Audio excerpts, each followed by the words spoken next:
Your smartwatch is tracking at least 4 different fitness metrics right now, each telling you something really important about your health and how long you might live.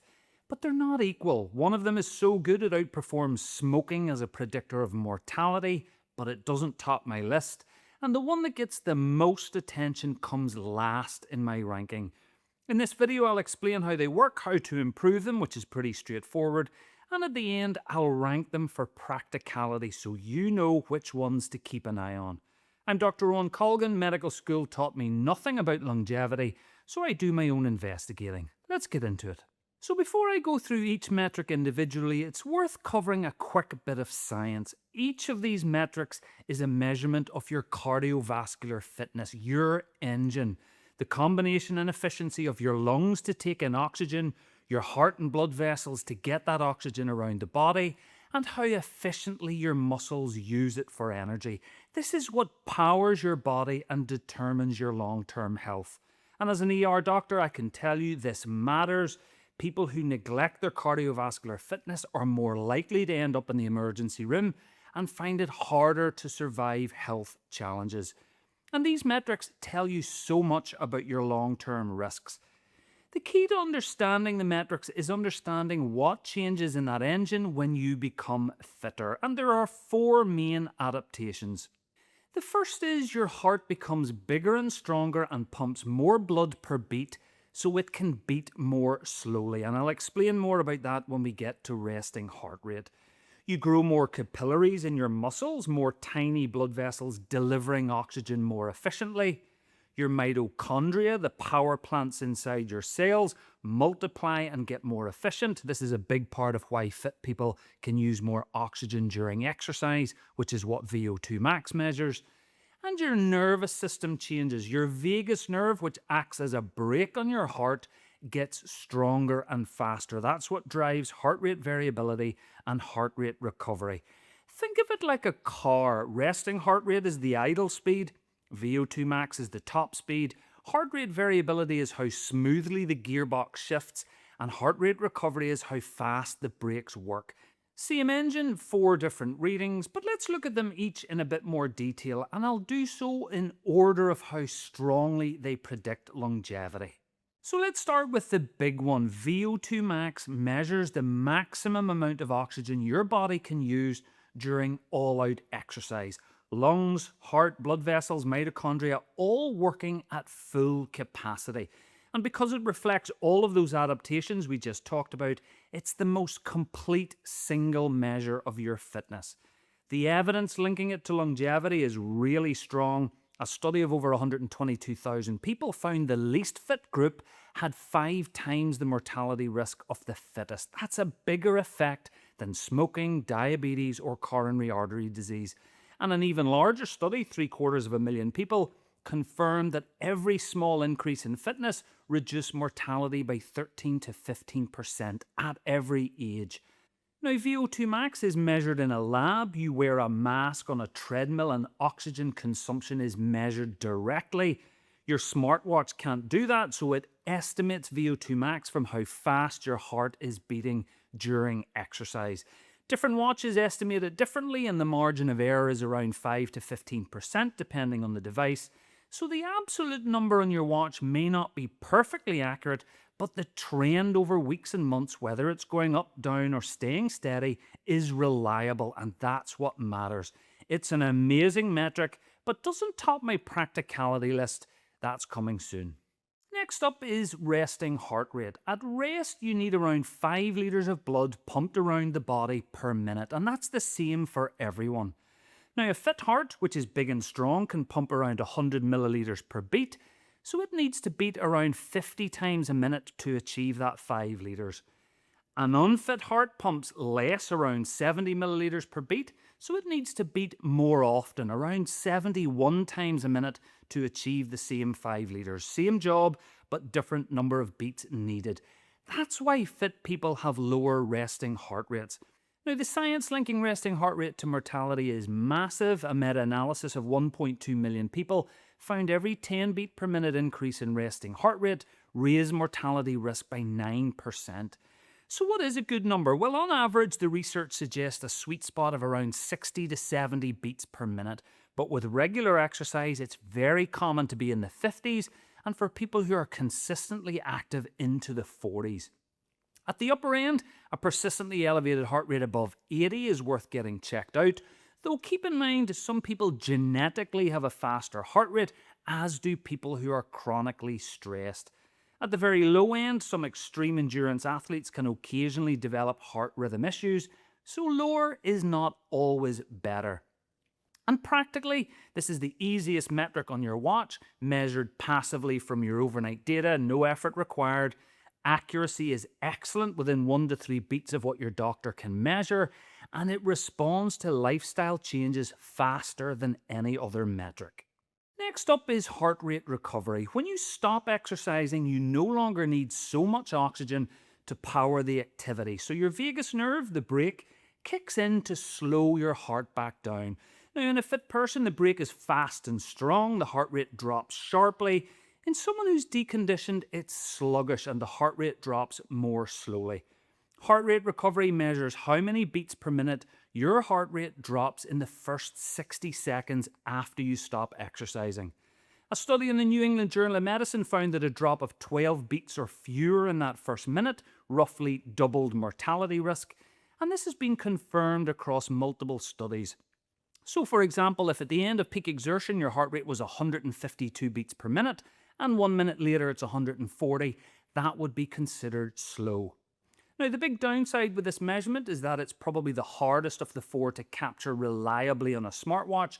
You need to log a workout, reach a reasonable intensity, and then end the workout at peak exertion before you start cooling down.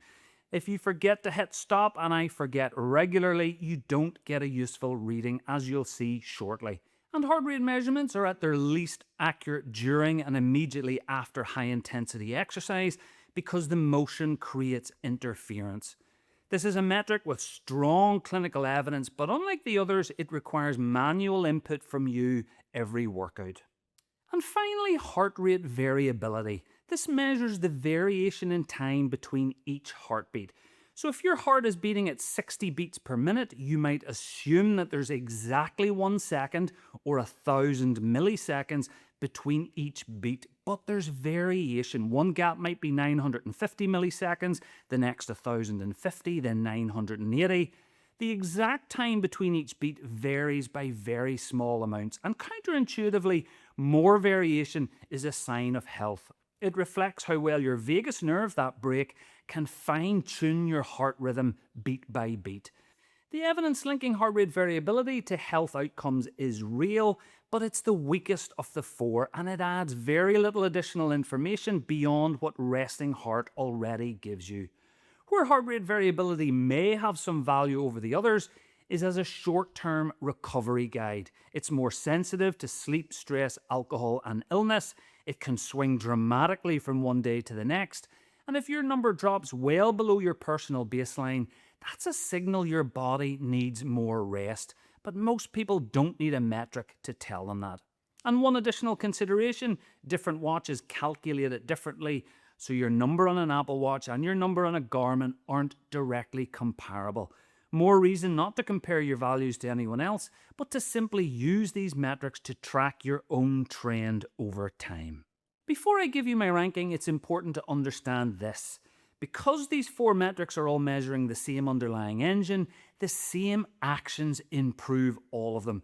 And the single most effective action by far is regular aerobic exercise. Walking, cycling, dancing, swimming, any movement that raises your heart rate and gets you a little bit out of breath.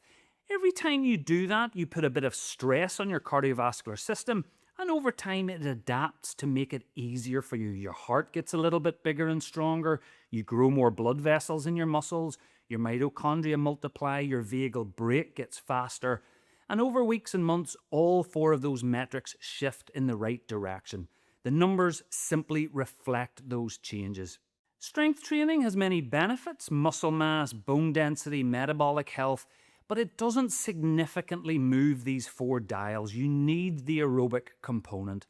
And what else helps? Losing extra weight lowers your resting heart rate on its own, and exercise helps with that, so these compound. Cutting back on alcohol makes a difference. And sleep and stress matter too. When you're chronically sleep deprived or stressed, your nervous system stays in a more activated state. Plus, it's harder to stay consistent with exercise, which is hugely important. So if exercise is the most important factor, how much do you need? Well, you may come across some doctors recommending that you aim for elite level fitness, top 5% for your age, and if that motivates you, go for it. But the evidence tells a very different story about where the real benefits are. The relationship between fitness and longevity isn't a straight line, it's a curve. The greatest benefits come right at the start, going from no exercise to a little bit of exercise. Do not discount this first small step. After that, more is always better, but the returns diminish. So what does this mean for you? Well, aim for average first. Know that if you're doing some regular moderate exercise, whatever you enjoy, you're making a huge difference to your long-term health. And when that becomes comfortable, do a little more, add some speed or incline. But the key above all else is to do something consistently. Aiming for something very intensive from the outset has a high risk of being difficult to sustain, plus a potential injury risk. What matters is that you do some aerobic activity for the rest of your life, and consistency trumps intensity. So everything I've covered applies to generally healthy adults. If you have an existing medical condition, heart disease, diabetes, thyroid problems, lung conditions, or you're on medications that affect your heart rate, your numbers will look different. Further reason not to compare your values to others, but to simply follow your own trend over time. If you have an arrhythmia, particularly atrial fibrillation, some of these metrics become unreliable. And if you have a medical condition and you're just starting your health kick, that's further reason to build it up slowly and consider discussing first with your doctor if you are unsure. Age also affects these metrics differently. HRV declines the most with age. VO2 max declines about 10% per decade if you're sedentary, but about half of that is inactivity, not aging. Resting heart rate barely changes with healthy aging, which is another reason it's so practical. At any age, symptoms matter more than numbers. If you're feeling unwell, see your doctor regardless of what your watch says. So if the same actions improve all four and they're all measuring the same underlying engine, do you actually need to track all four? Well, the short answer is no. If you improve your aerobic fitness, all four will move in the right direction. Now, they can diverge in the short term. A bad night's sleep will tank your HRV without touching your VO2 max. But over months and years, they generally tell a similar story. So if you're going to pay attention to just one or two fitness metrics, which are the best? And if you're enjoying this video, don't forget to subscribe. So here's a quick recap of the four metrics in order of how strongly they predict longevity. But in terms of practicality, combining the reliability, evidence base, and ease of use, here are the best fitness metrics that you can track. Number one is resting heart rate. It's measured passively every night while you sleep, no effort required. It has the highest accuracy of the four, within 1 to 3 beats of what your doctor can measure. It has clear thresholds you can check right now. It changes the least with age, and it's the fastest to respond when you start making changes. If you track one thing, track this.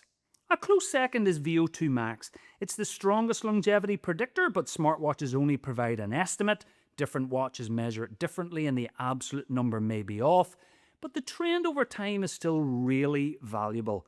It does change more with age, which you might need to factor in, but is worth checking every few weeks. Number 3, heart rate variability.